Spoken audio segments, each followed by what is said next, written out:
Let's go. What a lovely day! Andy, there's a whole world out there. Jump in. Can you dig it? Yeah. You must always pay strict attention.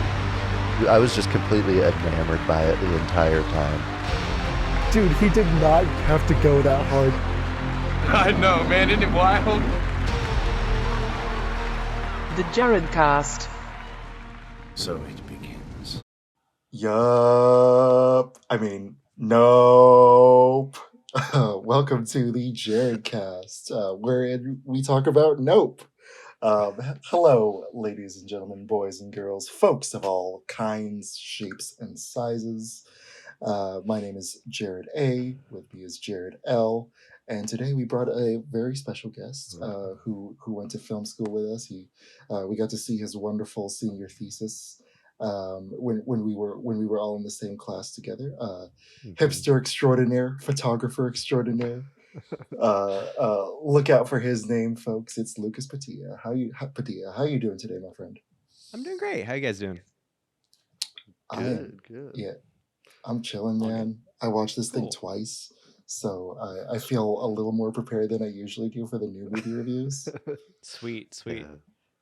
Yeah, I'm hoping I remember everything. I took a couple notes, but we'll see what happens. Yeah, well, we'll see. I'm interested to hear your thoughts. Definitely. How are you doing, Jared? I'm good. I still have no AC, and it's like 100 right now, and so I'm sweating my ass off. How long has it been like that?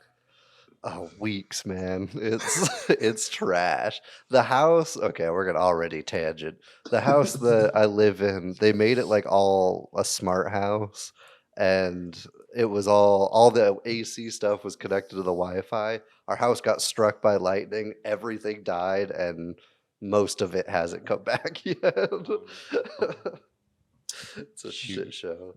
Yeah, man. It's been kind of crazy how badly Wi-Fi has affected the Jared Cast. Yeah, for real. It's our nemesis here.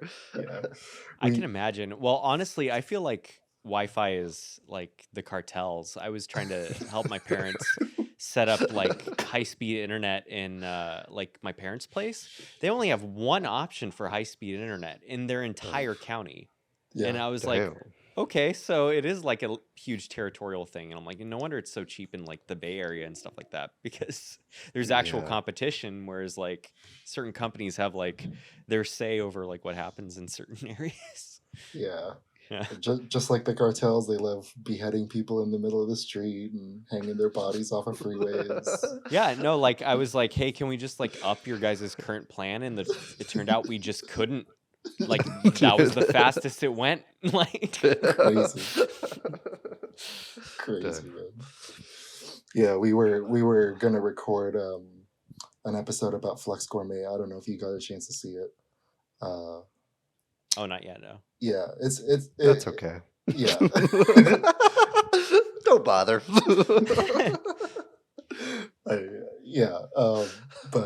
But my whole house just disconnected from the network. Oh no. So yeah, it was a whole bunch of snafu with Frontier. But mine isn't great either, so I'm sure we're on for like a really smooth ride. So yeah, what could go wrong? I know, right? What could go wrong, indeed. But yeah, today we're going to talk about Nope. But we got an interesting top three today. Today we're doing our top 3 movies older than sand, as picked by our lovely guest here. Why don't you take us away with our topic, with our top 3 topic, Lucas? Yeah, totally. As you previously described, I'm like hipster extraordinaire. For some reason, I just like everything old. All like my pictures are taken with a 50-year-old camera. Like all my favorite movies are ancient. I always say I should have been like born several decades earlier, but then again, I probably would have hated it just because for other reasons. Yeah. But like, you think Wi-Fi is shitty now? Exactly, Wi-Fi. Try 1850. Exactly, or just running water and stuff like that. No, I found out actually today that the bubble level wasn't invented until like 1939, and I was like, what the fuck did they use to build this house? Like for real. But yeah, so it's like, yeah, like I thought of, okay, what's a good topic? The just notable good movies we like that are older than sand. I'm curious to what your guys's like merits were for choosing the films. The way I did it, I thought of doing the third one as being something generic, something as being kind of middle of the road, and the one being something obscure. So I don't know. This might be interesting. But my top three is Butch Cassidy and the Sundance Kid, 60s movie.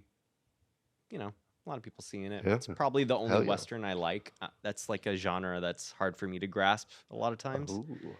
Don't Yeah, say that. We're gonna bring you back for a Western I know. episode. No, if you keep should. talking You like should. that. Force me to watch more. I'm trying to be proven wrong on it. I took McBride's Western class at SF State, and in hopes to like have my mind changed on the genre, and I was suffering that whole class. Damn. Yeah, it kind of sucked, but yeah.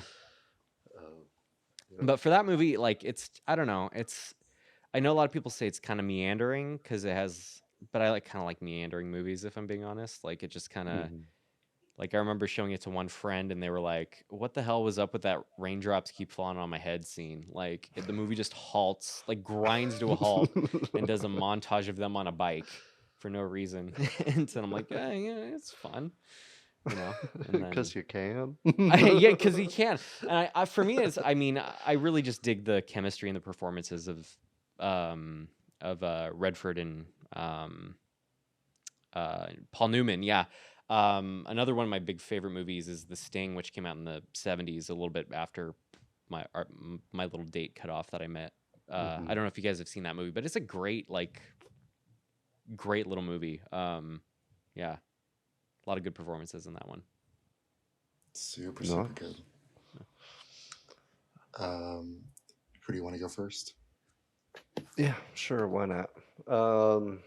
Kind of in a similar vein. I wrote down my three favorites from the timeline. Felt they were too basic, and they still will be. And I also wanted to limit myself and cut out ones that we've reviewed on the podcast. So sorry to it happened one night. You're not going to get a full mention here. Still love you. But I wanted to get a shout out to Night of the Hunter. Because I feel like nobody talks about this movie. I don't know. I fucking love that movie. Yeah, I own that it's movie. fantastic. I love that shit. It's so beautifully shot. Some of my favorite wide shots in cinema. One of my favorite antagonists in cinema. So super eerie, and just the deadpan delivery on it is frightening. Honestly, yeah. Yeah, and it's just great performances across the board. I watched this in a community college film class for the first time, and he was trying to make the case that it was a Western. So yeah, which I mean, I'm loose with my definitions. Our first episode, I called Cool Hand Luke a Western, and I still don't really see Night of the Hunter as one. But it's a fantastic movie nonetheless, and I think it deserves to be watched more. Absolutely. Have you seen that one, Jared? I have, yeah. As a big fan of it though, like how would you classify it, Jared? Probably like thriller noir adventure. Right, like it's so all over the place that it's just so hard to pin down. Yeah, which I think is why it was easy for him to be like, it's a Western, trust me. Because you're like, well, I guess, sure, why not? Fuck it. But. And that was like the only movie that Charles Lawton ever directed, as far as I know. Like, just one, it's an incredible movie and over with. And yeah. It's because the reviews were so bad and his feelings were so hurt that he just never did it again. Oh man! Oh, is that why? Yeah. That's exactly how it would go if I released a movie. I'd be like, too sensitive. Bye. Yeah. And then another guy with a podcast 70 years later would we appreciate you, Charles. We like that you brought back Lillian Gish. Yes, exactly. My number three is an Akira Kurosawa film. I also kind of tried to choose movies that I thought from that era were just underrated. Um, and so this one was 1962, I think. Just off the top of my, let me check. I think it was 62 or 63. But Sanjuro is my number three. It's actually, I think, his only sequel. Kurosawa did a film called Yojimbo starring Toshiro Mifune before this, and yeah, 62. And this one's a lot shorter, and it's a lot different. It's even more funny than Yojimbo. Like the first 45 minutes is almost like straight up broad comedy. But it's still samurai. It's still about men running around chasing honor, dramatic wind, uh, and Toshiro Mifune at the center of it all, outsmarting everyone, without even letting a single drop of blood out. Um, but when he does take his sword out, the movie fucking completely shifts like that, and it's got one of the most earth-shattering endings where it's like, oh, this is the whole point of all the drama and all the comedy, and it's such a deafening and just really just explosive moment in terms of like sound design and just brilliant direction by Kurosawa. Gotcha. If you don't mind me asking, kind of what is the sort of like basic like plot without spoiling anything?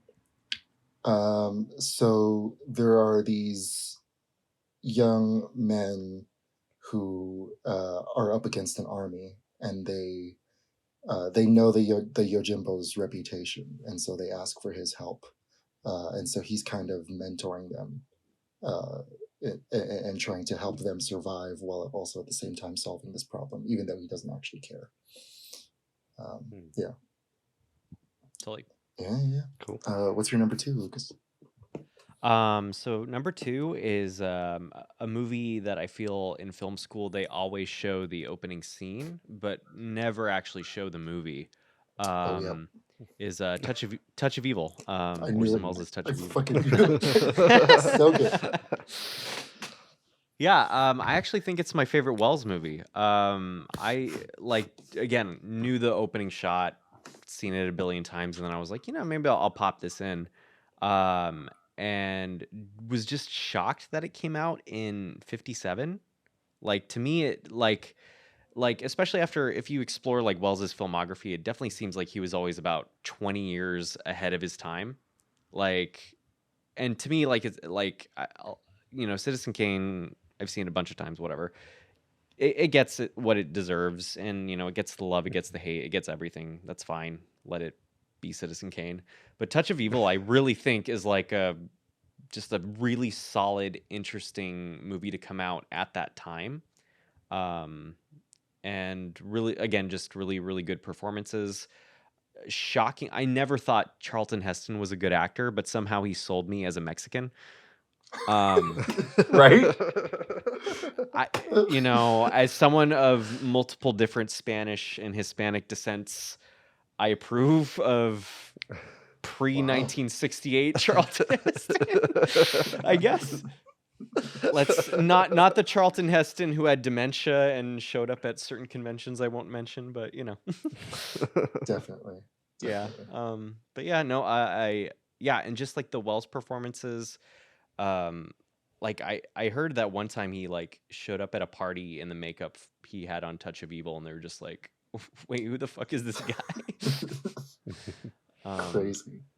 But yeah, no, it's for people listening to the podcast who may not have seen the movie or have only seen the opening scene. It's a very interesting movie that sort of cross cuts between this, for lack of a better term, interracial couple, a Mexican dude, Charlton Heston, and Janet Leigh. And it's sort of a murder happens, and it sort of brings both sides of the border in, and you have Orson Welles as this really, really crooked cop.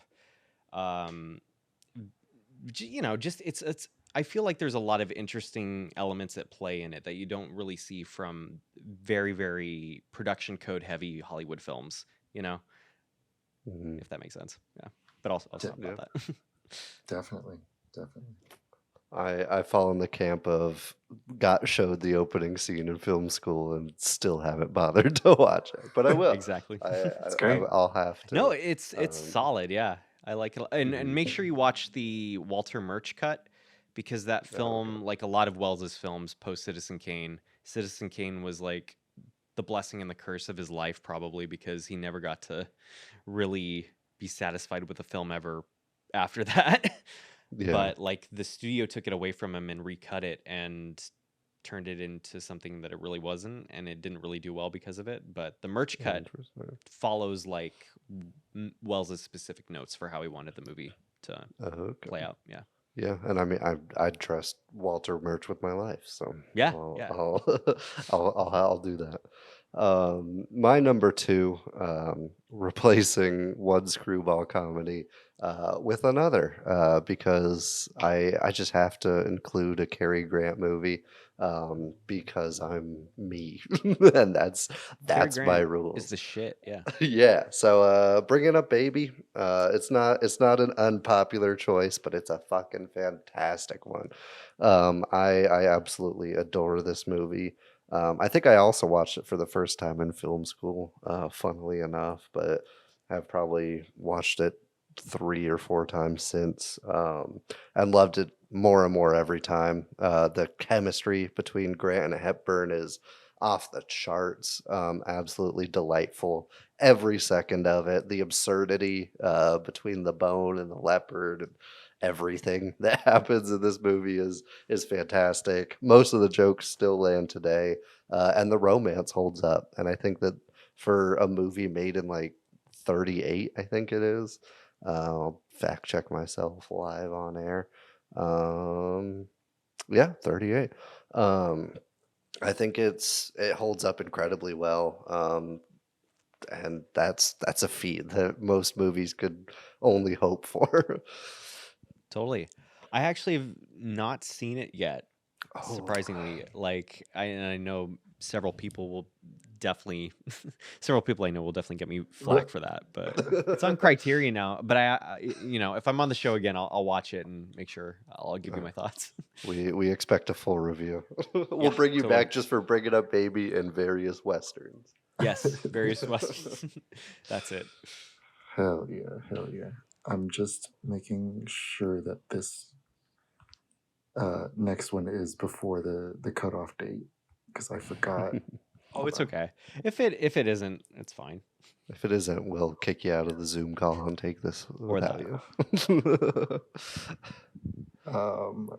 Sorry, hold on. I'll cut this out.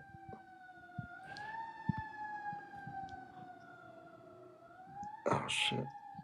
Now you have me panicking and like looking to remember what the cutoff date Yeah, was. 1940. Honestly, but I was there too. I was like, oh, is Butch Cassidy even within that? I'm like, I was thinking 60s, but like, oh shoot. Mhm. Yeah, yeah. 1943. So pretty good. Yeah, only 25 years before the cutoff date. Yeah, I was a big Joseph Cotton fan from Citizen Kane, the aforementioned Citizen Kane, and I was a big Teresa Wright fan from Pride of the Yankees Ooh. with Gary Cooper, and this one has both of them in it.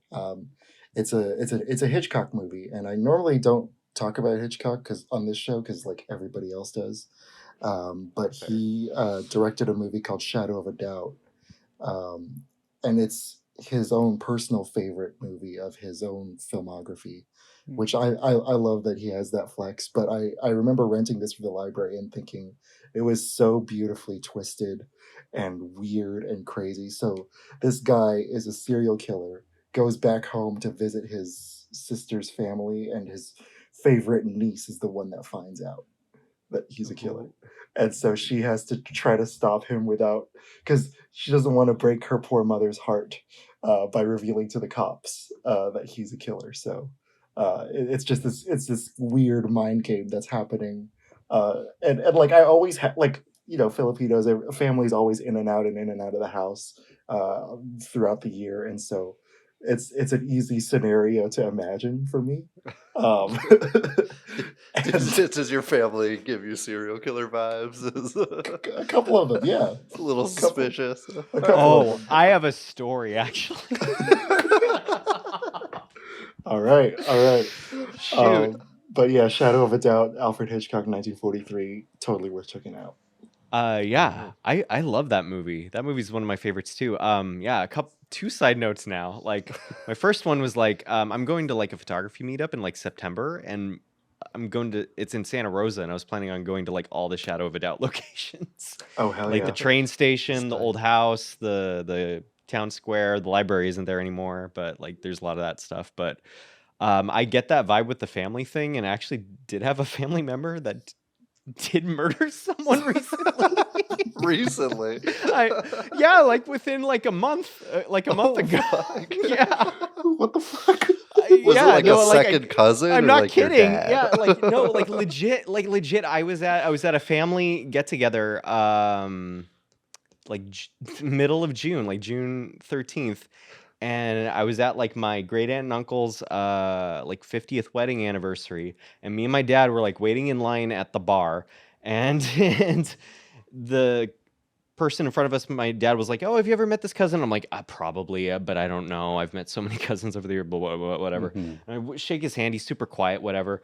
Week passes, and then my dad texts me, and he's like, "Hey, do you remember that really quiet, weird dude that like I introduced you to?" I'm like, "Yeah," and he's like, "So, he's dead now," and I'm like,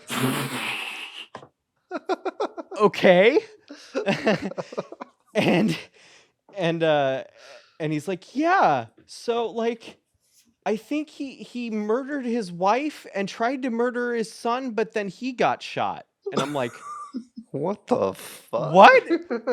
And then I looked it up on the news, and okay, yeah, Yeah, man. Damn.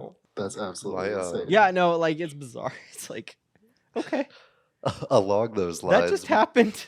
that's insane. That the Yeah. recency is fucking No, the wild. recency is very weird. My dad sent me a video clip of But- my great grandmother talking about killing somebody in a duel like Really? 2 months ago. Yeah. No, but what's hilarious is like Shadow of a Doubt never crossed my mind with that. And now Jared's saying like, having a lot of family come in and out. I'm like, oh, what? That's hilarious. Fuck. Yeah, So good. weird. Hitchcock, man. Yeah. Hitchcock, man. Master Mas- suspense. Master of perverts. I love it. That too. Oh, what's your number one, Lucas? On that note, Let's get this out of the way. so the number one I actually just saw the other day for the first time. And I was just like, okay, I should just bring this up because, I'm sure nobody's talking about this movie whatsoever. But to slightly sidetrack, there's a 1980s movie that I'm sure a lot of people have known about that's called Victor Victoria, starring Julie Andrews, that is directed by Blake Edwards. I didn't know this until after watching that version with a roommate recently, that there's actually a 1933 German film called Victor und Victoria. That is the original version of that movie. Wow. And I saw it on Criterion Channel the other night, and I was like, and my roommate was like, let's just throw it on. And we threw it on, and it is delightful. It is absolutely, it's a romp. And, it's surprising how similar it is to the 80s one and different at the same time. And also very fascinating because like a lot of that gay and cross-dressing and all of the subtext or text that's in the 80s movie is also there in that 30s German film. Oh, wow. And ever so to even like make it more interesting, that was like a year before the Nazis took over. Wow. Dude. So, and I did some research on it, and apparently like it's very possible that the lead actress who plays the woman who pretends to be a man who pretends to be a female impersonator, or is a female impersonator. She was possibly murdered by the Gestapo. So Fuck. it's a very great, fun little musical movie from the 30s. A lot of cool camera work because the Germans were really great at their camera work back then and whatnot. So highly recommend. Like it was joyous. But for people who don't know the plot of the 80s one, it's basically a homeless poor woman links up with a gentleman she meets there on the street, and he convinces her to be a female impersonator, even though she herself is just, a woman. So, and yeah. And then James Garner madness shows ensues. up. And, Yes. and falls in love with her, but is afraid of being gay because Exactly. Yeah, it's Yeah, amazing. and there is that moment in the 30s movie where that dude just goes like, "Oh shit, am I gay?" Yeah.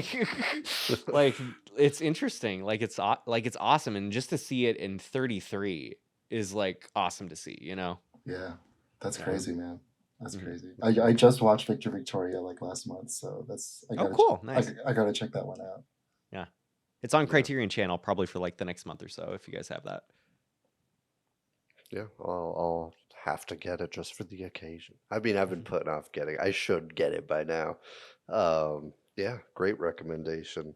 Um, I think every other recommendation thus far is going to make my number one real boring, so I'll keep it brief. But I couldn't not include it because I think it's one of my favorite movies of all time. It's probably my favorite just off the top of my head with the time period we're working with. It is a basic bitch choice, but for They're the good best, though. reason because it's a cinematic masterpiece. We're going back to Hitchcock and we're going to Rear Window. Anyways, what's your number one, Jared? Oh, we No, gotta it- talk about yeah. Rear Window. Yeah, we'll Yeah. talk about Rear Window. I love Rear Window. The voyeurism of it is kind of, I don't know. It's makes it one of the most engaging films just cinematically ever for me. James Stewart is a goddamn treasure in everything he touches that I've seen. And just top to bottom, the suspense, the unique perspective it provides, everything, the score, every single thing of it is absolute perfection. Yeah, that's honestly one of my favorite Hitchcock relationships is Grace Kelly and James Stewart in that one. Like, Yeah. yeah. Fun trivia fact. I don't know if you know this, but like the struggling musician that's in The Window with Hitchcock during his cameo, Yeah. he actually really was a struggling musician named Ross Bagdasarian, who went on to create Alvin and the Chipmunks. Oh shit. The biggest Christmas hit of all time. That's awesome. That's him, probably like 5 or 6 years before the Chipmunks, maybe. Yeah, That's crazy. yeah. That's Yeah, awesome. I did not think Alvin and the Chipmunks was going to come out of your mouth when you started that sentence. I thought it was going to be like, oh, we made one blues record and died or something. Oh man, that's great. Yeah, that was not my first James Stewart movie, but that was my first Grace Kelly movie, and I was just obsessed after that. I watched To Catch a Thief. I watched all her big shit. She's amazing. I still haven't seen that one that I think she won the Oscar for it. Came out in the 50s. Like No, it was. It's not a Hitchcock movie. I don't know the title of it. I didn't even know about it until I saw this one YouTube channel called Be Kind Rewind, who like focuses on major Hollywood actresses. She talked about it. She it was won the same in year. High Noon, right? Yeah, that's it. Yeah, that was her debut, yeah. actually. Oh, is it? Okay. Yeah. Got it. That's cool. Super crazy, man. My number one, I was like, do I do Casablanca? like, should I? Nah, I'm good. We'll just do an episode on Casablanca one of these days. Oh, hell yeah. But I wanted to do at least one thing with Humphrey Bogart because he's one of, if not my favorite actor from the 30s through 50s era, late 30s through 50s era. And so I picked one that's like a little bit different because I wanted to stick with the underrated theme. And why stop at Humphrey Bogart? Why not get both Humphrey Bogart and James Cagney? So I got Angels with Dirty Faces from 1938 in my number one. Yeah, so this is it's kind of a gangster movie, but you don't really see a whole lot of gangster action. It's kind of just talking about evil and goodness in people and like what a hero actually is, and so it's about um the movie kind of starts off. There are these two kids. They're both delinquents. One of them, they're running away from the cops. One of them gets away. The other one doesn't. The one who doesn't becomes the biggest crime boss ever.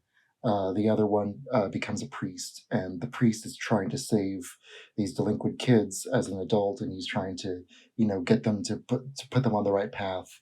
And all these kids want to do is idolize this gangster friend that he has, and so they spend the whole movie kind of just fighting over the souls of these teenagers. And it's really really interesting. It's got one of the best endings I've ever seen. It was one of the first endings that made me cry, and it was my first James Cagney movie. I can't get enough of it. Highly recommend Angels and Dirty Faces. That's awesome. I just watched my first James Cagney film recently, actually, just like a couple months ago. I Yeah, saw Public Enemy. yeah, it's Mhm. a good Oh one. my, he's so freaking good. Like I feel like he's an actor that should have been like of like a more modern era, because like when I saw him in that movie, like he's playing, I think he was maybe in his 30s when he did that, and like Mm, he's playing like a teenager in a couple scenes, and I yeah. legit, he he seems like a freaking teenager, and you see him age just in the performance, because they don't really do much with the makeup or the costumes. Mm. I mean, they do a little bit with the costumes, but like really it's all his performance, which is really interesting. Yeah. Yeah. I tried watching Angels with Dirty Faces like when I was super little, because I found Mhm. out like that's where they came up with like the Home Alone title for Right. like Angels with Filthy Souls or Angel. Yeah, that one. Yeah, something. yeah, yeah. But Yeah. I didn't finish it, and I mean I was too young, so Yeah. Yeah, Very same. different movie. very different. I think I watched it when I was like 12 or something with my dad, and that was that was it. Yeah, I don't really remember it, no but memories. it's due for a rewatch for sure. Mhm. Yeah, if anything deserves like a new restoration in the Criterion Collection, it's that one. Mm. Totally. Yeah. Cool. Alrighty. On a totally unrelated note, wanna kick us off with Nope? Anyway, some horror. I would, but unfortunately, it's time for a different segment. It's time for Jared reads poorly written reviews of movies that we're watching because it's funny. It makes him laugh and stuff. This installment comes from Carrie Comic. Yesterday, they gave it a 1 out of 10. They said, "Did I enjoy seeing this movie? Nope." Which was pretty much the title of every bad review. I was scrolling through to find one. And it goes like this. Was it literally riveting? Nope. Was it only half as dull as Thor Love and Thunder? Nope. Should you see it at a multiplex near you? Nope. Should you wait to see it on pay-per-view? Nope. Should you wait to see it on DVD? Nope. Should you waste any of your hard-earned money on it in any format? Nope. Should you permanently avoid it like the plague? Yep. Shit. Yeah, some strong feelings from Carrie. Like the plague. Like the plague. Very timely. I love it. I love it. Mhm. Yeah. If you're unaware, if you've been living under a cinematic rock for the past year, or like even a couple years. There's a little director called Jordan Peele, and everybody gets excited anytime his name is on something now. Me included. I'm sure you two included, because he's consistent as fuck. And his latest installment is Nope. It's a sci-fi horror mystery. Um, Western. Just kidding. There's two Western elements in it. No, it follows OJ and Emerald, played by Daniel Kaluuya and Kiki Palmer, who inherit their father's horse ranch and horse training Hollywood business. It's kind of failing, and mysterious happenings start to go down. I don't know. It's so new that it feels weird jumping into the spoilers right off the top. So if you haven't seen it, go see it and come back. We'll wait. All right, welcome back. Aliens. There's aliens in the sky, which isn't really a spoiler. They put it in like everything. And I really enjoyed it actually. I went in skeptical. The trailer I saw that first revealed the aliens, I was like, "Ooh, is he gonna be able to pull this one off? Is this gonna be where he like his rising stardom kind of starts to fade?" But for me, it wasn't. I actually really enjoyed this. Anyway, that's the synopsis at least. What did you guys think of Nope? Overall, general, vague thoughts. You can go first, Lucas. Okay. If I'm being honest, I was a little underwhelmed by it. I really, the one thing I will say about all three of Jordan Peele's movies is that they have been great experiences to watch with a full audience. Yeah. Like the audience and myself was hooked the entire time for the movie. Everyone was like reacting where they needed to and you don't get that with a lot of movies, if we're being honest. Like where like you get like an audible reaction during a scene. And I feel like Peele is like excellent at that. But even though like it was able to grab my attention the entire time, for some reason I felt, and I loved a lot of like little aspects of it. For some reason I felt like there was something lacking. I feel like maybe spoiling the fact that there were aliens in it, like in the previews, and I actually knew nothing about the movie going in. Like I didn't see a single preview. I didn't know anything about it. I'd only seen like the poster, and that's all I knew about it. And I knew Peele was directing it. So going in, I didn't really know what to expect, but I kind of feel like the aliens aspect could have been introduced a little bit later. But if they're shown in the trailers, it has to show up earlier. I get that aspect. Yeah. Yeah. Yeah. Yeah. What would you rate it out of 10? Out of 10, let's see. I'd give it a 6.5 or a 7.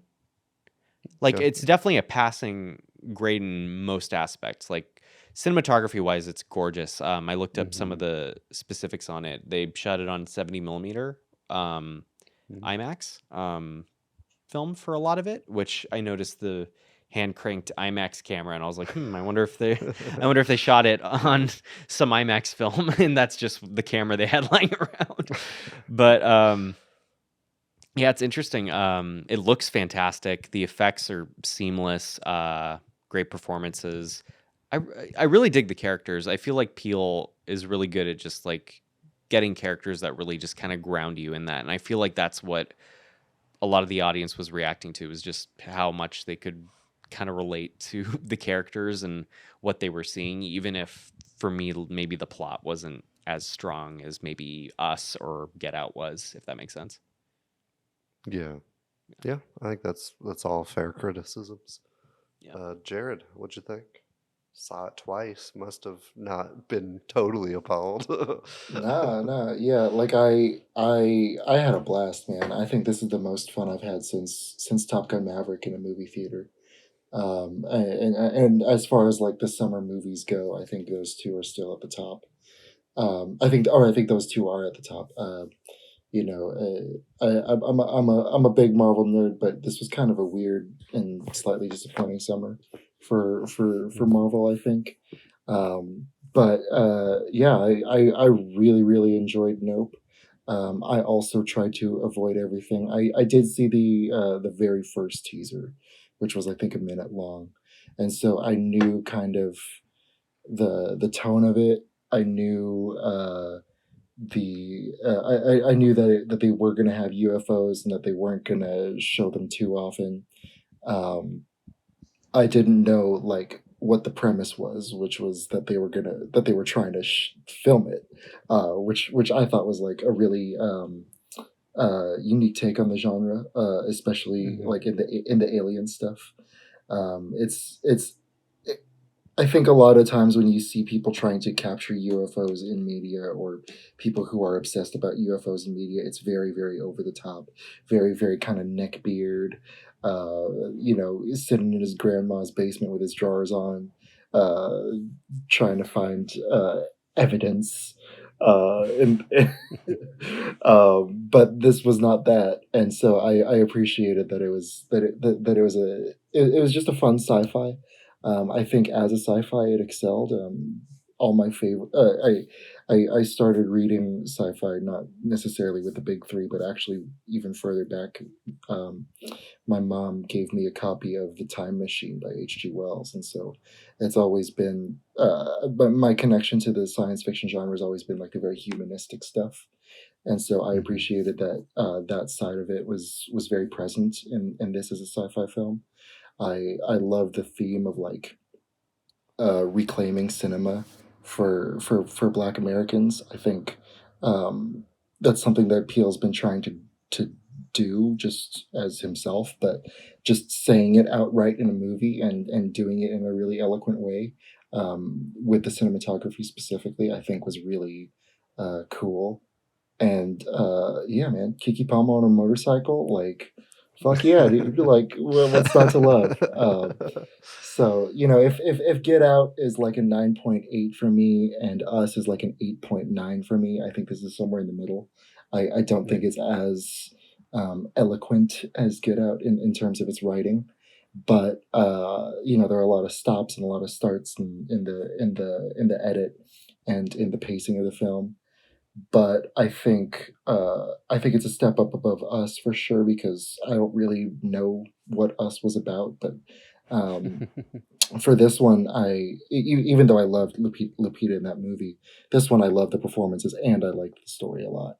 And Mhm. we can get into the story soon, but yeah, I'll give it a 9.4 ish, 9.5 ish. Yeah. I can see myself honestly like I'm probably going to see it again in IMAX on Tuesday if I can make the drive because I get off work at 2 and it's in Topanga Canyon, which is 35 minutes away, and the showing's at 2:30.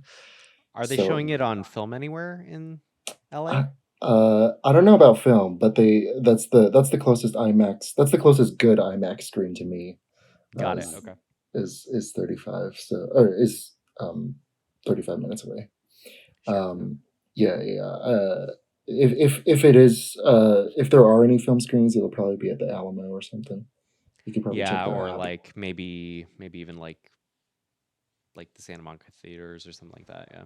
Yeah, Or yeah. American Cinematheque, I know, does a lot of film screenings and stuff. So I would love to see it on film, man. And yeah, speaking of which, like we can talk no, about the it's gorgeous. Yeah. cinematography because I think that's something we all liked. This is his first movie shot on celluloid. The other two were shot on RE Alexa Minis. He shot this one, like Lucas said, on Kodak 65 and IMAX 70. What did you guys think about? What are some of the notes you had on the cinematography besides what you said earlier?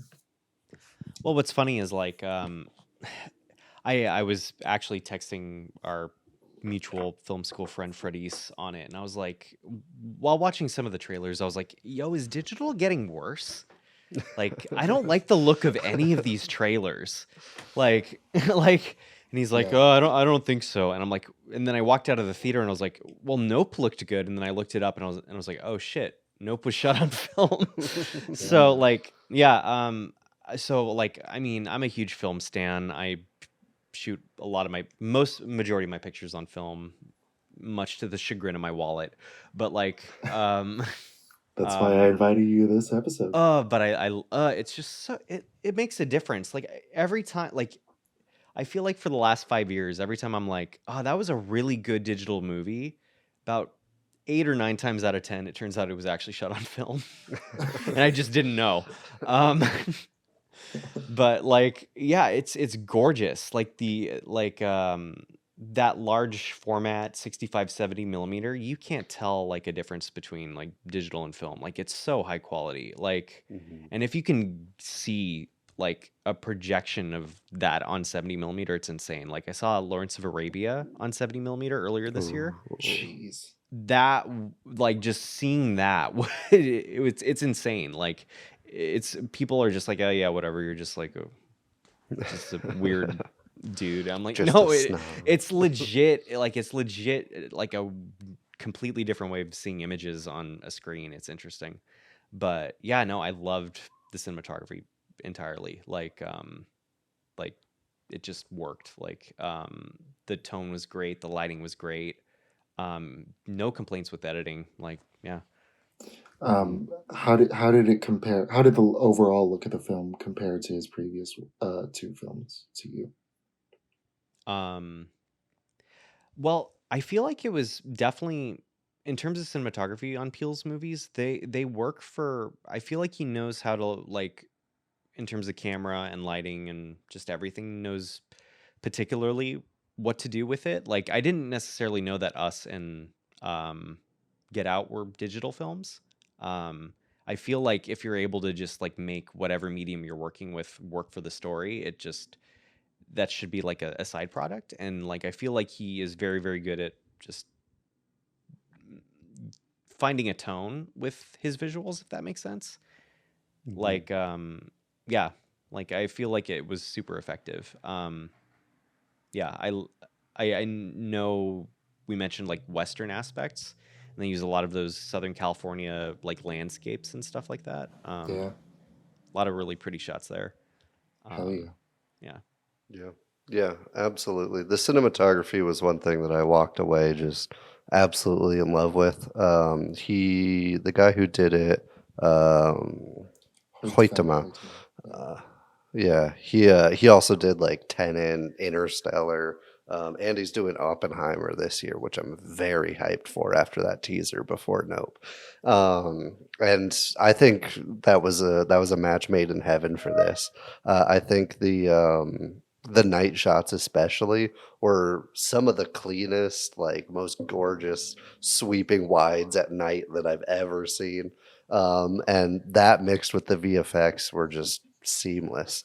I was a little skeptical when I saw like the first look of the alien, because I was like, "Ooh, flying saucer is kind of like outdated." But the way they used it, especially in like second and third acts, was gorgeous. It felt more mantisy, and I think having such a talent behind the camera, mixed with such a incredible VFX crew to create that was off the charts. It was a gorgeous film. Probably his best looking for me. I think Us is even better looking than Get Out, even though I think it's a little bit worse of a film. Um, I it just remember kind of Us leans looking really good. into yeah, it leans into a particular visual style that I was really gripped with, but I think this even tops that. I think it was a big part of what gripped me, especially in the first act where it was kind of a little clunkier and a little bit slower to get going. Yeah, it's interesting. Like Kodak film stock, as much as I love it, and like it's almost always beautiful. It's Product there you go. placement. Kodak There you for go. the occasion. It's that Kodak look, man. Yeah, it's not always. It's more often than not. Uh, Not friendly to darker skinned actors and not very flattering to darker skinned Mhm. actors and darker scenes, because the blacks are very flat. And but I think to your point about Hoyt and to both of your points about Hoyt and Peele's work on the movie, I think there was a lot of love and care and attention given to every single shot, even though it was like an IMAX movie, and with IMAX, all you need to do is turn it on and let it go. But no, these guys really put a lot of love and care and attention into this thing. I know I read a brief thing. Jordan Peele wrote the screenplay at a time when everyone was kind of worried about the future of cinema. We all were during the pandemic, during the worst of the pandemic, and so in a kind of meta way, he wrote a movie about people wanting to monetize spectacle, and wrote a movie for himself to monetize spectacle to get people back in theaters. And I think doing an Alien movie in IMAX, an original Alien movie in IMAX, was the spectacle that we needed, and I think he succeeded on that front for sure. Totally. Um, I didn't know that aspect, and I actually was kind of curious what the overall message he was point he was trying to get with it. But I definitely see that now that you say it. Because I was interested in why there the film industry was more upfront instead of a backdrop of this film. I'm like, okay, maybe he is trying to say something about it. And then Get Out and Us have very, very clear statements on what he's trying to say. So I definitely think that works for sure. And I like that aspect of it. Yeah. Yeah. I mean, we could talk about themes next if you want. Yeah. The ones that I picked up on were uh, just kind of being a classic sci-fi tale about humanity's relationship with nature, or just about a supernatural exchange, like the thing with the monkey's paw, where you can get your wish granted by this unknown mysterious force, but there's a deadly cost. Or there's the whole thing, which I think is the overall message, is just reclaiming cinema for Black Americans, and for so because the family, the Haywoods, the plot is that they've started that that their ancestor was at the very beginning of this art form. They should be treated like royalty, and yet they're almost dead in the water. They have nowhere else to go but try to capture this crazy spectacle, and try to make some money off of it, make some money off of a legit UFO. And so and so I think that's part of it for sure. I think there is that meta side to the movie, especially because in that first scene where they're filming, they make so many cuts to the what's going on behind the camera, and what the crew looks like behind the camera versus what the crew looks like in front of the camera. I think also um, there's the aspect of I think that also ties into the main character's journey. He wants to fulfill what his father, the mission that his father couldn't, because he died, and so that's why getting back at this alien is very personal to him, and why he chooses to stay in the house. Yeah. So much of the film relies on what you just said at the end there, is buying into OJ's motive of just doing this to keep the business and their family's legacy essentially alive. And I think he executed that theme fantastically, especially having the kind of OJ's foil character, Jupe, played by Stephen Young. Um, Fantastic performance, also. Having the come from this child star that was caught up in this huge tragedy of this exploitation of this animal, and just exploiting as much for profit, like tourist trap to the tens, and just seeing the juxtaposition of that with the small family run, hold on to this legacy type business. I think they contrasted well, and the small butting of heads that they did was was intriguing enough, and I bought into OJ's like desire and his need to keep the family business alive enough to buy into be like, oh yeah, I would like why wouldn't they stay? You know, like most people would just be like, no, I'm getting the fuck out of there. But Right. you really have to buy into that, and I think I did, and I think most of my theater did from their reactions. Definitely. And that success and OJ's success is expressed cinematically. Like it's not just they don't say Mhm. like, yeah, we won cinema. It's Yeah. that magical shot of him through the dust cloud with the orange Mhm. with the orange Scorpion King crew Yeah. shirt. His first job that he did with his dad. And it looks and it's the exact framing of the original Mr. Haywood on the original horse, and then also making a black woman do the motorcycle slide from Akira Mhm. is just yeah, it's all like there, it's all referenced in a really fun meta way, but not so meta that it's like hitting you over the head the way Chippendale was. Yeah. um, yeah. um, any other any other themes about that, any other moments where that theme of kind of reclaiming cinema, did any moments hit you, Lucas? Well, there were certain themes that, well, like I said, I really didn't know anything about the movie. Like Yeah. Mhm. nothing, like literally nothing. I knew I wanted to see it, but like that was it. Yeah. Yeah. But just when I was going into the few things I was getting, like I noticed I saw it at Alamo Draft House, so they were like showing like Western stuff, like before the movie, and I was like, "Oh, is this a Western?" And I was like, I was like, "Oh, okay, I'm down, Yeah. whatever. This might be interesting." But then like the opening with it being kind of gruesome with the monkey, Mhm. just like okay, maybe it could go horror-ish, and then I saw like in the credits, um, that someone named Osgood Perkins was in it, and I was like, "Oh wait, that's Anthony Perkins's son." Maybe there'll be like some Hitchcock and Psycho connections or something like that. I don't know what character he played. For a second, I thought he was like that cinematographer director guy, but Mhm. he wasn't. Yeah. I don't know what character he was, but he's in it I could somewhere. look it up.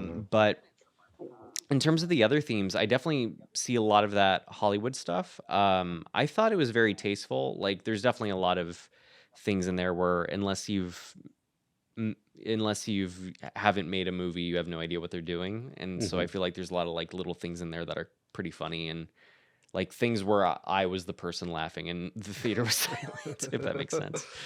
Yeah. Um, yeah, so like that was definitely effective. I think it definitely captures that. And I do think you do see like for these two characters that have been through it, like you said, they have a long history in the industry and still are struggling, still are on the back end, which is the case for so many different like types of sectors of Hollywood that are still very unequal, still not as well. And I know definitely a lot of like the racial and cultural lines, as with any industry, falls into that as well. Mhm. And I feel like that was very, very subtle and very, very tasteful in how they approached and showed that without being like, like too much exposition or whatever. They just kind of let the film say it for them, if that makes sense. You know? Yeah, yeah, Yeah. absolutely. And I like that you mentioned the kind of like inside baseball moments Hmm. where like if you've been on set, you kind of get it. Yeah. Because part of it, part of this section and this theme is a love letter to the crew. It's just a love letter to like the people who even like down to the people who train the horses, like Yeah. how much effort they do and all the heart that goes into it. And they Yeah. poke fun of it too when they cut back to the crowd, but it was great to see, especially after the year with like all all the unionizations, the COVID, you get Yeah. terrible accidents on sets. Like it felt like a great time to have that kind of thank you and respect. Totally. I loved the moment where Kiki Palmer, at the end of her like horse training spiel, just goes like, "Oh, by the way, I do this, this, this, this, this, and this." And I'm like, "Okay, Yeah. there you go." That's how it would be. Yeah. You gotta I'll when you do got the anything. spotlight, you Like, please just gotta. pay me. Yeah, and I got another big laugh after they kicked him off set and just rolled in the like green screen horse with the X's on it, because it's just Yeah. the default. So good, so good. The other big theme I think was a kind of man versus nature or people versus nature. Um, a lot of what the movie asks is, can nature be tamed? Can nature be controlled? A lot of the way that idea is expressed is in OJ's relationship with his father's horses, in OJ's kind of adversarial relationship with the UFO, and in what's his name, Jupe's memories of Gordy. So, what did you guys think of the way the movie explored that idea?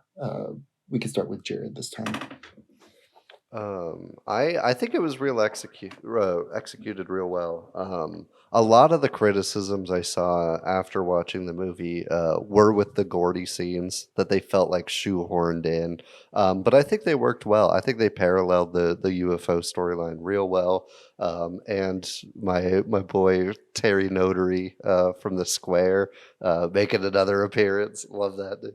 I hate that I recognize his monkey movements too. I hate that I saw like how he played a chimp, and I was like, why do I know the actor doing this? Um, but I think that it paralleled well, and seeing like every flashback scene really created Jupe as a foil, because he kind of instead of recognizing like a mutual respect with Gordy in that moment and in that traumatic event, he kind of, it seemed like he got a rush from it, and that rush was like he wanted to do it again. He wanted to like conquer the beast with the UFO, which led to the disaster at his park. And seeing that paired with the respect that OJ gives, because when you're training horses, it's not like you don't really control them. You have to have like an understanding, like they say in the film. And I think that juxtaposition actually worked well. And I think the Gordy scenes were definitely the most tense of the movie, but I think they also had their place. I think they earned it. Definitely, Lucas. I would say for me, maybe like the hardest part about this movie, and I feel like that's kind of like what the vibe is on my aspect, is that everything's really well done, but for me, like not all the pieces fit. So like I didn't necessarily feel like those two pieces clicked 100%. Not to say that they're not, it isn't well done, if that makes sense. Like that's Yeah. effective. It all fits within the themes. It all does that, but like it once it ends, it's over. Like it just like, and I almost forgot about it to a degree until like like, because it is like a huge part. The movie opens up with it, but yet that isn't necessarily carried through the entire film. And for me, like maybe if there was like a little thread, like it doesn't have to be big, but just something to completely like close that book at the Yeah. end of the story, would have been a little bit better for me. I feel like it focuses on it and juxtaposes it until it doesn't need to, if that makes sense. Yeah, I think so. But like I said, it at the same time, it's still very well done. All those things that you mentioned with yeah, I just feel like at a certain point it just ended and didn't necessarily continue. But at the same time, it's insanely well done. Like I was riveted, interested, all that sort of thing. But Yeah. Yeah, it could have I just kind been of continued a agree. little longer. Yeah. I kind of agree with where you're coming from. I Yeah. left the theater wanting like 5 more pages of Jupe, and maybe his relationship with like monetizing his trauma and turning it into his entire business. Exactly. Because I feel like there's a lot of meat there. And But I don't also, think sorry. it like took away. I don't think my Yeah. score dropped because those pages were missing. Yeah. And also like it felt like there was going to be a point where that character met up with the other two, Yeah. and it just didn't happen, if that makes sense. Mhm. You Yeah. know, like they have an interaction early on, but it doesn't necessarily continue forward other than Mhm. maybe it just being set up for the photograph in the sky later, you know. Yeah, but I Yeah. also see it because the reason he survives the encounter with Gordy is because he doesn't look him in the eye. He's distracted by the shoe that's perfectly straight up, which I wasn't a huge fan of because I thought there was going to be some weird like alien tie back to that, but it was a striking image, so I get it. And so like him surviving because of that and because of that respect and then immediately like losing it when he dies. I think it came together well, but it was such a quick like death. Like everybody just immediately like disappeared from the town basically. And so it felt a little sharper, and I think if they hit that moment harder, the payoff would have been there. I think the seeds were there, but I don't think it was fully fleshed out. For sure. Yeah, I think those are all pretty fair. Um, I think he does sort of get comeuppance in the very end um, when M uses the balloon that looks like him to kill Hmm. the UFO. Oh, that's a good point. I Yeah, didn't and think of it he's that way. he's Yeah. literally winking at the camera, like, Yeah. yeah. But beyond that, this might totally be a reach. Jordan Peele's production company is called Monkey Paw Productions, and Hmm. I don't know if you guys know the Monkey's Paw tale or have seen the play, but the whole idea is that you make a wish with a monkey's paw, and the consequences of that wish are, or the wish is granted in full, but the consequences are always deadly. And so when I saw the monkey paw going through going underneath the table, and Jupe reaching out to fist bump him, uh, that was both like a twisted kind of like expression of that relationship, but it was also to me like A literal monkey's paw. yeah, Hmm. like a literal monkey's paw, like Jupe kind of making that wish, like I want to take control now. Like, okay, this thing is actually submitting to me. Maybe I can harness that. Okay, now I'm an adult. Decades later, this UFO is actually submitting to me. Maybe I can. This UFO is built to trust with me. Maybe I can harness it.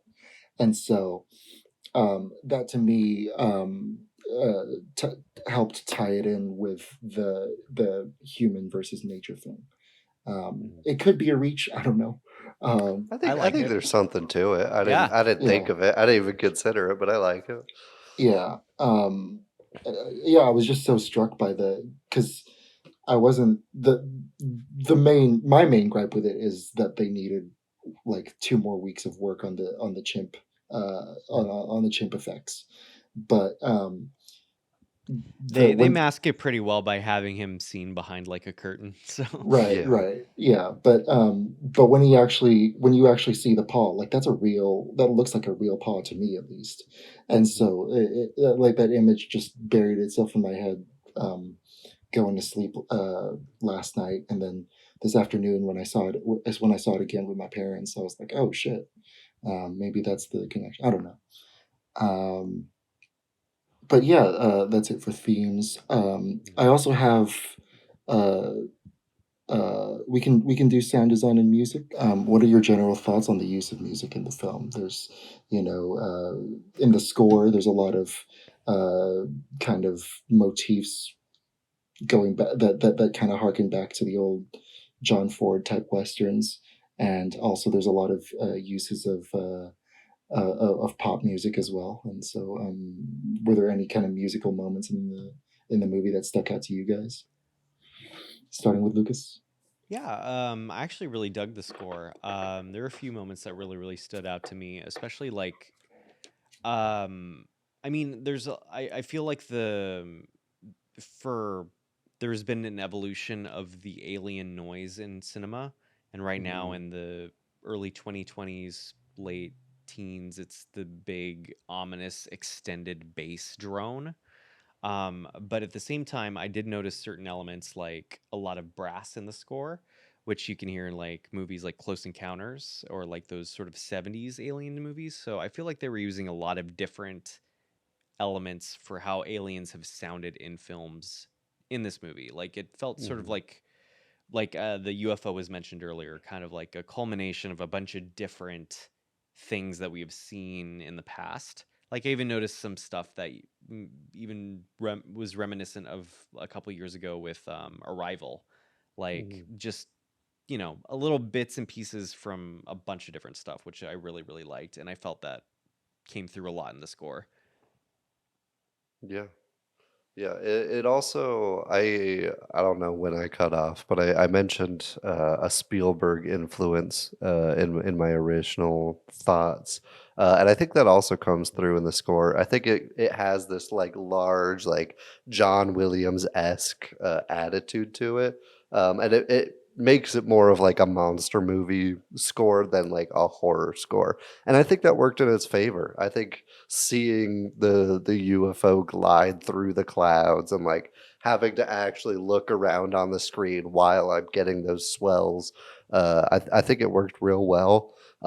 But in terms of the sound design, I think it was one of the worst parts of the film. I don't know if it was just my theater, but it was not balanced for me. There were like footsteps that were way louder than it should be, and just some of the mix felt all over the place at times, especially in the quieter moments. And it took me out of it for a bit. But this soundtrack and score both were great. Sunglasses at night at like half speed was perfectly eerie and just tacky enough to work. I was having fun with it. The only thing I'm thinking it was lacking was theremin, a complete lack of theremin. Yeah. We needed some. Mr. Peel, I noticed there's no theremin in your new You're using all the film. sounds, but no theremin. Oh, I want man. my money back because no theremin.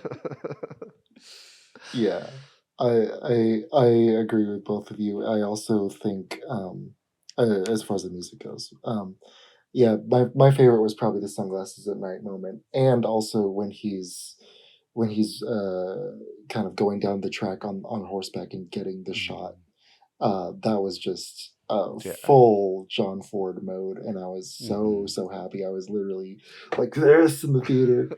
Um, yeah, I didn't get that the weird SFX in my mix in my theater, but um, uh, as far as the way sound design is used for like the kind of the scarier things like the UFO and the chimp and the machinery in the film, what did you guys think about those? Did you have any notes, any thoughts, either of you? I did not too much on mine. I thought it was pretty effective. For me, a lot of. I mean, I didn't think for my mix the sound design was that bad. I felt like it was pretty effective. Hmm. Yeah. Other than that, I don't really have too many notes on that. Yeah. Yeah, Yeah. same. It was effective enough to keep Yeah. me in the moment, but not like mind blowing enough to take note. So it hit that middle ground where it's like, all right, good job, it's good enough. Yeah, you checked the box. Honestly, Yeah. like my favorite aspect about the UFO specifically was, well, besides the way it looked in its final form, hmm uh, like because I love that look. Um, the fact that you can hear the people screaming Yeah, I inside the did love UFO that. Yeah. Super while it's creepy. flying, that was like next level shit. I was like, hmm oh, Well, how come nobody's ever thought of that? Like, it's so obviously beautiful and like not like beautifully executed and horribly gruesome. Like, and then the screams just stop, and you're like, oh my god, all those kids just got digested. Yeah. All those kids just got digested. The girl whose face got ripped off by a chimp, she just got dissolved by this thing. And in my head, I'm like, oh my god, like it just really hit my ears in a really beautiful way. And I also love it, like the snap of the green eye, like with the when it was coming out. I thought that was really cool. Um, Yeah. this does mix horror and thriller and sci-fi and a lot of social stuff as well. How did it resonate with you guys as a genre film? Just would you put this on Halloween? Would you put this on if you do a sci-fi binge? How did it resonate with you in, as far as the canon of those genres? Yeah, go for it. Yeah, I think. Oh, sorry. I You saw. can go, I Jared. saw. You're the host. You go. I went last Yeah, time, so you're good. I got only quick thoughts too. I think it fits more in a sci-fi space than a horror space for me, especially that like sci-fi monster movie. Um, and Yeah, because the horror elements were good. The tension, like I said, I felt it most in the Gordy scenes. The fake out with the kids dressed as an alien felt like a little bit um, of those horror elements. Even though I'm very glad that those were the aliens, because once I saw it, I was like, no, don't make that the design for the alien. So I was very happy with the payoff that it wasn't. But I don't think it would be one that I throw on for Halloween. I think it'd be more in the sci-fi. Um, yeah, unless it was like this and The Thing and like Alien or something. I think I could see it like fitting in that pocket of horror rather than like um, I don't know, Psycho or some other. Yeah. Yeah, I totally agree with that point. Like, I think it's definitely kind of like a horror film that falls into like that genre that Jared was saying, like a John Carpenter's The Thing type deal. Um, I personally like really love movies that cross genres. They're some of my favorite films. I feel like if you're able to sort of like get the best mixture of everything and then but still have it like in a nice coherent story is really good. So I mean, in terms of like when I would put it on, I think it could fit in Halloween, but definitely I think it could fit. I was gonna say Valentine's Day, but maybe not.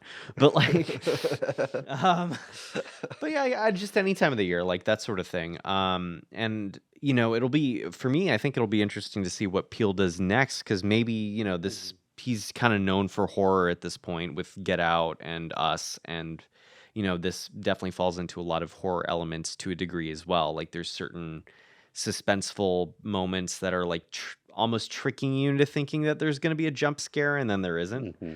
which I really like because jump scares are so overused in like the state of horror, I would say, that it's Yeah. nice that he subverted that aspect of that, cliche. But maybe this will be like a branch for him to maybe his next movie won't be horror related at all. Maybe it'll be more sci-fi, maybe it'll be something else, Yeah. I feel like maybe I this opens the doors to see what he can do with other genres and stuff. I'd be down for a return to comedy, honestly. I think he would just knock it out of the park with the feature. Probably, There yeah. was only one jump scare with the horse breaking the windshield, right? Oh, I guess there was, Am wasn't I there? Yeah. remembering that? Which was a Yeah. good one. I think it paid Yeah. off. It made Well, me It got go. me. Well, and I mean, it wasn't like your typical jump scare where you have Mhm. like the giant swell of music and Yeah, then like a silence fake out. and then a giant boom. Like Yeah. that was just a boom, Like Hmm. yeah, it was like a traditional jump scare in a weird way. Yeah. The first time I saw it with someone who with my friend who had never seen a horror movie before, and I was really hoping that it would be scarier. And when I kind of got the vibe of the movie, I was like, "Damn it! I wish this was a true horror, but it's not." So Yeah. we'll work on it. We'll work on it. Shout out Amy. We're gonna scare you. We'll do a Hereditary episode with her. Or Texas Chainsaw Massacre. Yeah. Actually, there's no jump scares in it. Oh, there's one jump scare in it. But Yeah, but yeah. I would say out of all the horror movies, that movie legit freaks me out to a degree. I'll still watch it, but 100%. it's such a creepy movie. I will say I love how Daniel Kaluuya played so well in silence. Like the moments where he just didn't say anything, it was such a strong performance, and I feel like that's super hard to pull off. Everybody else obviously did fantastic. I had no complaints with the cast, but he stood out in those moments a lot for me. I also felt like their chemistry as siblings felt legit. Like I've never had a Mhm. sister, but you know, the butting heads and the embracing all felt legit to me. And Absolutely. that smile that she had at the end too was just big chef's kiss there. Any other notes you had, Lucas, or you could? Yeah, I think definitely performances are definitely the gems of this show. Like you were saying, you definitely feel like they're siblings. They have some great chemistry. But even like the minor characters, like the tech guy, like he's Angel. so weird. Yeah, like he's so weird, but like just adds that nice little supporting character, like Mhm. element to it. I loved the what's his name? Antlers Holst, is that his name? The cinematographer? Yeah, something Yeah, like like that guy, his whole like just droning in the deep voice the entire time, and just like yeah, I dug every moment he was on screen. Like even like the closing of his character in this movie, like just how ridiculous and but yet fitting for that character it was. Yeah. Yeah. But yeah, other than that, yeah, that pretty much, yeah, I'd say that about wraps up most of my thoughts. Yeah. Hell yeah! Shout out Brandon Perea as Angel and Michael Wincott as Antlers. Absolutely. Yeah. I was super worried about Angel. I thought he was going to be so tacky after they introduced him, and I'm so glad he wasn't. Honestly, this feels like the nail in the coffin for Fries. Like Yeah, this movie. It's true. Anyway, R.I.P. Fries. Rip Fries. Thank you, Lucas, for joining us today. Thank you guys so much for having me. I appreciate it. Hell yeah, man. Hell yeah. Y'all can check out Nope in theaters still. It's a Universal movie, so I think that means it'll be on Peacock. I think. Yeah, it'll be on Peacock sometime soon. If you're only a stay-at-home person. But I highly encourage everybody to see it on the biggest screen possible.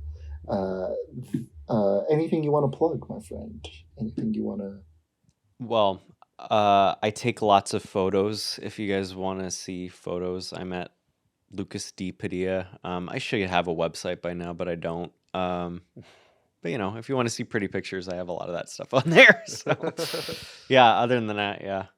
Yeah, we'll link your IG bio in the description for sure. Cool. Hell yeah. Anything you want to leave the people with, Jared? Nope. Alrighty, folks. We love you, and goodbye.